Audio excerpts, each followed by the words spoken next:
Hello, this is Robert M. Ross, and I'm a licensed professional counselor here in the state of Pennsylvania. I'd like to welcome you back to my channel, which is called The Common Sense Lifestyle. This is the channel where we try to take some kind of nuggets of psychological wisdom and put them into practical terms that any guy can use to become the best versions of themselves. Kind of as a disclaimer, I'm not your therapist. This is not a mental health treatment session. This isn't therapy. Nothing in any of my videos can be construed or interpreted as mental health treatment because it is not. If you need a therapist, please find one in your local area. You can contact your insurance company. They'll be able to put you in contact with someone that's in network for you. You can look up on Psychology Today that has a find a therapist function, and that's probably where I get the lion's share of my referrals. So that being said, let's move on with today's topic. And it's kind of a serious, well, it's not kind of a serious topic, it's a very serious topic. And that's abuse. And it is tragic that anyone is abused at all, but there is a major misconception that only men are the perpetrators of abuse. People really don't realize the extent to which that men are abused in relationships. In 2010, the CDC released a report, and the link will be in the description. They released a report that showed in the prior 12 months, more men were victims of domestic violence than women actually. And they also had a much higher rate of being psychologically or mentally abused. And again, links will be in the description for all this research. They noted that more men were victims of intimate partner violence, that's what they call it, within the last year. What they found was, and the report was released in December 2011, and within the last 12 months, an estimated 5,365,000 men and 4,741,000 women were victims of intimate partner physical violence. Also, during that same time frame, 20,548,000 men and 16,578,000 women were subjected to psychological or mental abuse. So now that we've established a few of the facts, what does this abuse actually look like? So the sources on this will be Mayo Clinic and the CDC, and again, links will be down in the description. You might be experiencing domestic violence with your partner if they call you names, insults you, puts you down as lazy, says what's wrong with you, you never do anything. It's a sustained mental barrage of kind of just nastiness. I knew a guy that he painted the entire second floor of his house, multiple bedrooms, bathrooms, hallways. And his wife at the time turned to him and said, "You never do anything around here." So even though he was doing things, the abuser was telling him that he wasn't. And that wears on people after a while. The abuser may prevent you from going to work or school. They stop you from seeing family members or friends, and this is very, very pervasive. This is very, very controlling. The abuser sees family or friends as potential resources that will tell you that she's being bad and you should leave her. So what they will do is systematically alienate you from your friends and your family. There are men out there that aren't allowed to have friends. They're not allowed to go anywhere. They're not allowed to do anything that doesn't involve the wife and or girlfriend. I know men that were encouraged or manipulated into moving away from their families, like, hundreds, thousands miles, maybe across the continent, away from their families so they can be isolated and therefore controlled. So it's a very, very, very important part. Tries to control how you spend money, where you go, and what you wear. New guys that, if they wanted to get a coffee at a local coffee shop, they had to call their ex and ask for permission to spend that money. They may be the primary breadwinner, they may be the sole breadwinner, but the wife and or girlfriend controls all the money, and many times spends all the money. Acts jealous or possessive or constantly accuses you of being unfaithful. I know guys, they can be out to eat with their friends, their male friends, if they're allowed to have them. And they'll get walls of texts from their wife and or girlfriend saying, "You're cheating, I know it, you're worthless, you're terrible, you're awful, blah, blah, blah." It's just, again, the abuse is persistent. The abuser may get angry when drinking alcohol or using drugs. They may threaten someone or use with violence or a weapon. They may hit, kick, slug, chap, getting ahead of myself here, hit, kick, shove, slap, chokes, otherwise hurts you, the children, or your pets. There are guys out there that cats, goldfish, tropical fish, dogs have been killed by their girlfriend and or wife. Forces you to have sex or engage in sexual acts against your will. This does happen.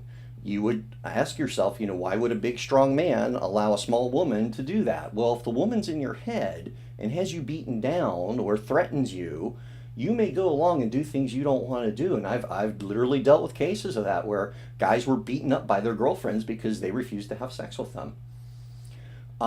The abuser will also blame you for her violent behavior and tell you that you deserve it. If you wouldn't do this, I wouldn't have to do that. If you would just do what I said, this wouldn't happen. Sounds kind of familiar, doesn't it?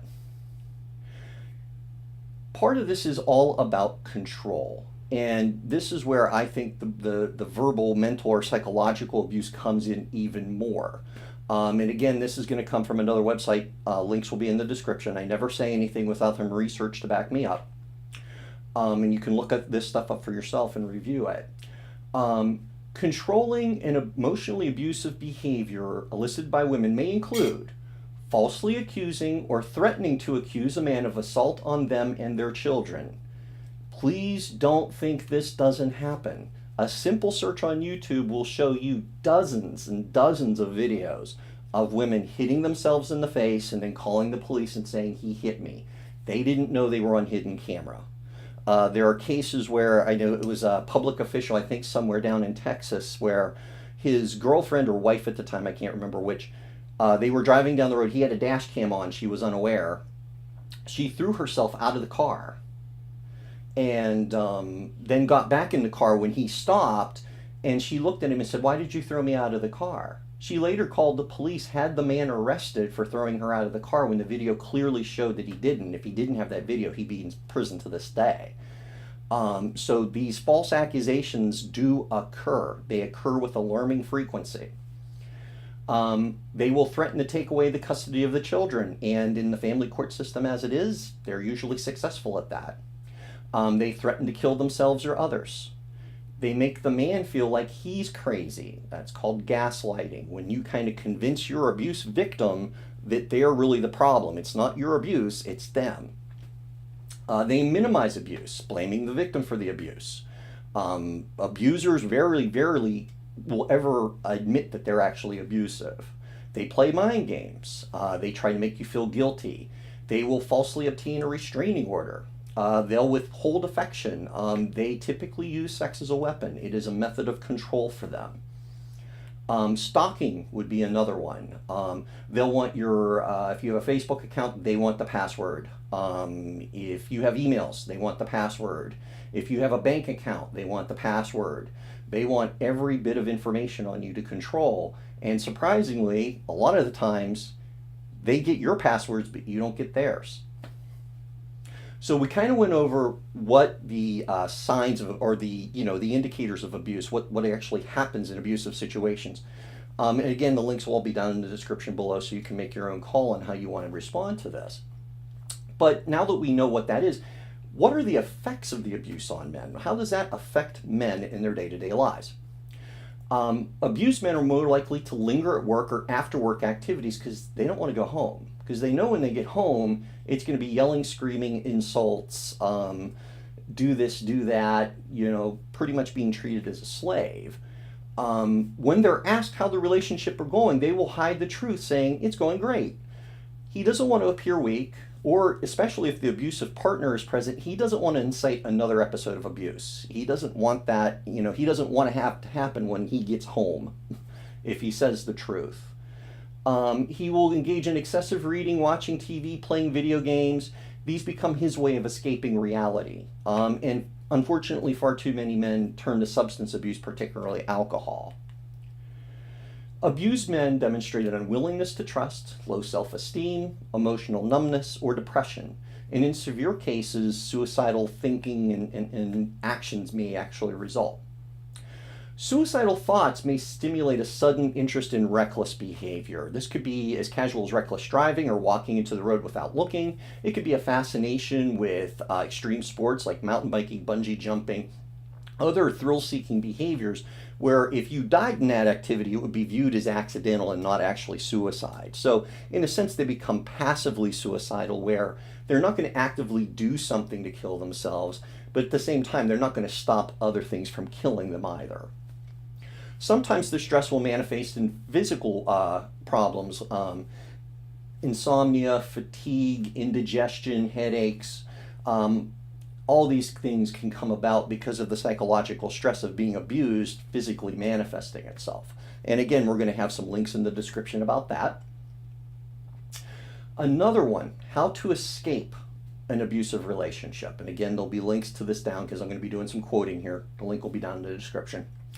Never allow yourself to be provoked into any kind of retaliation.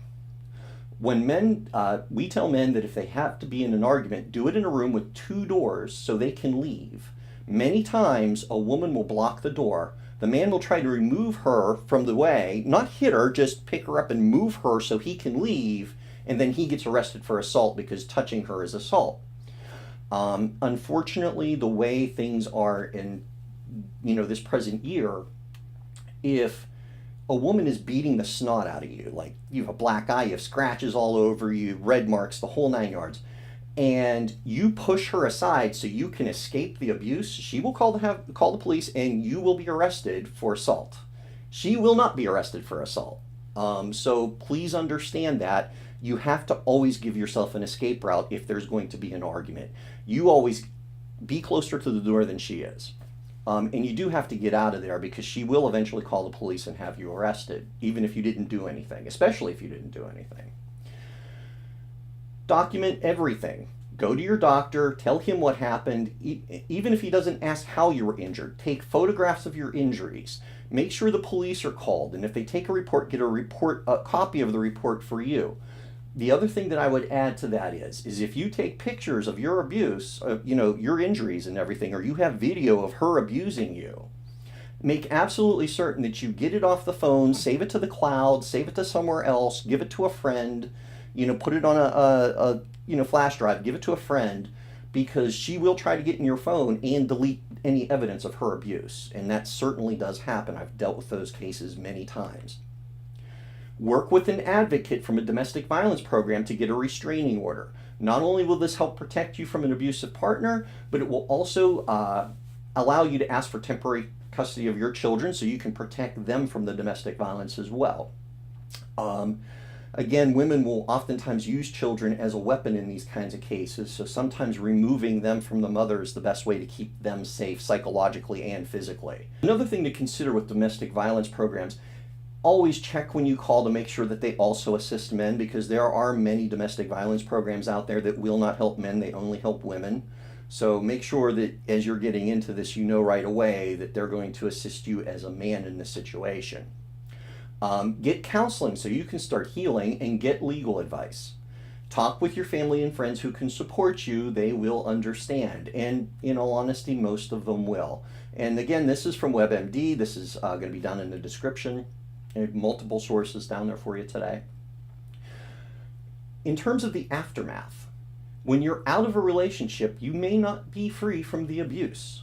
You can have false abuse of abuse or rape, and you don't even have to be there. You don't even have to be around. My advice to people in this situation is use apps to archive every text that you receive from your ex. If you're in a situation where there's children, try to do everything through text as much as possible. Have an app on your phone that will archive those texts either to an email address or to somewhere on the cloud, and make sure that no one has the password for that but you. Take selfies everywhere you go. That sounds a little strange, but here's a reason why we do that. Back on September 22nd, 2017 in Cedar Park, Texas, a man named Christopher Procopia, he was a 21-year-old guy, was arrested by the police. According to his ex-girlfriend, Mr. Procopia had allegedly broken into her apartment and raped her multiple times and carved an X into her chest. and there was an X carved into her chest. He was facing 99 years in prison for doing this, and apparently there didn't really have to be any evidence of it. It's just her word. But what happened is he was at a restaurant at the time of the alleged rape, over 100 miles away, with his mother. They took a selfie together, and they were able to use the GPS data that was tagged in the photo and the date and the timestamp on the photo to prove that this man was 100 miles away when this happened. Now, the woman was eventually charged for filing a false police report, but had he not had that selfie taken, had he not had that data, had it not been posted to social media, he would have been in jail for the rest of his life. So please make sure that you archive your activities. If you have to exchange children with your ex because there's a custody agreement, make the handoff in a public place where there are cameras and you would be able to get the footage, or always have a witness with you, always bring some with you, or have a dash cam in your car and always stay within the line of sight of the dash cam so she can't say that you were threatening her off camera. So it sounds a little crazy, but these are the things that you have to do. These are minor precautions. If you take these minor precautions, you can avoid a lot of problems down the road. Do get a restraining order if needed, and call the police if your ex violates it each and every time. Okay, avoid any serious contact with your ex. Limit phone calls and try to keep communications to text only, and only if there's a need to communicate with her about the children. Unfortunately, you have to expect that the ex is going to use your children against you. Your children are going to be told that you're abusive, you're terrible, you're lazy, you're bad. Their family is going to tell your kids that, you're abusive, you're terrible, you're nasty, you're bad. And your kids are going to come back and tell you about this stuff. And there's really not a whole heck of a lot you can do about it. What I try to tell people, men in these situations, is consider the long game. If you're not a bad guy, as your kids get older, they're going to see your behavior. They're going to see what you actually do, not what you say. And they're also going to see that what they're being told doesn't match reality. And in the end, most of the time, the kids see the light of day.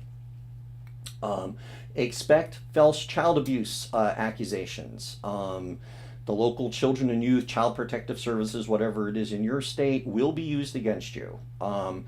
Now, if these are competently run organizations, they're going to come out, they're going to look, they're going to see that it's a false accusation and it goes away.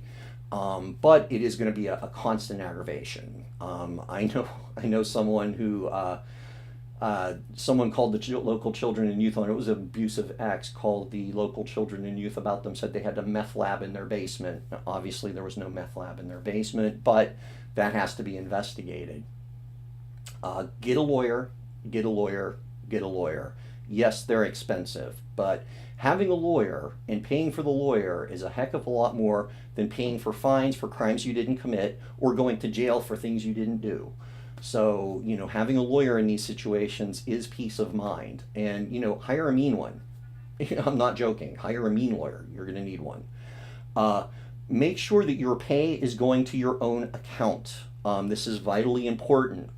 If you have a joint checking account with your abuser, expect your money to go away. Expect it to be deleted as soon as something goes wrong with that relationship. Expect to be blamed by your ex. Expect her to blame you to her family, her friends, and expect them to believe her, because they very well might. Don't expect your ex to one day understand what they did, because they probably won't.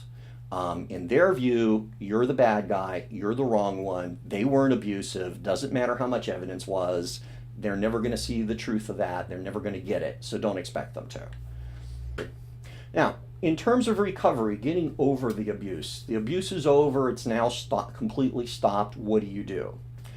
First thing, can't say this enough, work on you.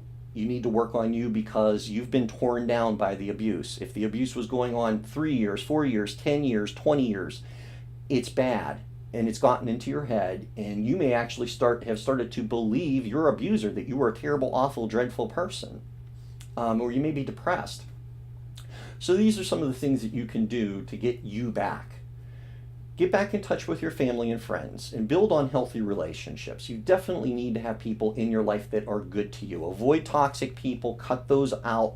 Have people in your life, and it doesn't matter how many there are, just 1 or 2 is enough.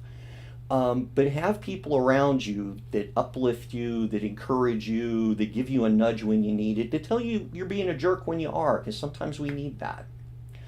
Get into therapy, because when the abuse stops, the psychological effects will linger. They will hang on.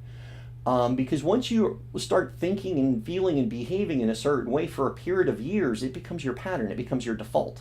And sometimes you need to break out of bad default patterns. Get into the gym if you can. There is a wealth of scientific evidence, multiple studies, that shows that exercise helps mood. It doesn't make all your problems go away, but it definitely helps. Definitely avoid getting into another relationship until you're feeling better about you. Like I said before, the abuse will wear you down, and it takes time to get back to being you again, to feeling good about yourself again. So let's wrap this up. If someone goes through a long-term psychological abuse, they can be worn down. They can get to the point where they actually believe what their abuser says. Their self-concept's in the gutter. They're depressed. They're down on themselves. Even when that relationship comes to an end and the abuse stops, many men feel depressed and empty. They just feel like their life got sucked right out of them, or they have regrets because they've wasted years of their life with the wrong person or a terrible person. Remember this above anything else. This always gets better. If you take care of you and become you again, you will eventually find that life is even better than ever if you work this right. If you take some of the steps to take care of you, if you work on your thinking, if you work on how you feel about you, if you work on your actions and taking care of you, you will reach a point, even when this is all said and done, where life will actually be better than before you got into the bad relationship. Not only will you be better, you will probably not fall into another abusive relationship again, because you're going to know the warning signs. And that'll be the source of another video, I think. Down in the description, I'm going to leave a number for a domestic violence hotline. I would encourage you to use that if that is something that you're concerned about, or you want to know what you can do, what your options are in these kinds of situations.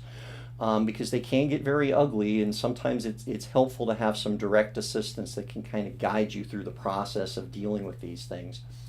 Also, like I do with every other video I do, if you're having suicidal thoughts, if you're thinking about harming yourself, please use the suicide prevention hotline that I'm going to leave down in the description. Suicide is a long-term solution to a short-term problem. Things usually always get better. No matter how bad it feels right now, no matter how hopeless it seems, people have a habit of turning their lives around and making their lives even better in the long run. I can't tell you how many men I know that have gone through a divorce, have gone through a separation, have gone through a destructive, nasty relationship, and it was horrible at the time, but when they get better, when they work on themselves, when they become the best versions of themselves that they can be, they end up realizing that A, they dodged a bullet by getting out of the relationship, and two, life is even better now after the relationship than it was during the relationship. So you have to get through the hard part and work on you to get to the good part. So again, use the suicide prevention hotline if you need it. If you have a friend, please call that number. Make sure that people stay safe. And that's the best thing that I can offer to you from this distance. Otherwise, guys, keep on working on you. Become the best version of yourself that you can be. Hit the subscribe and the like and the bell, and we'll have other videos coming up. Thanks, and have a great day, guys.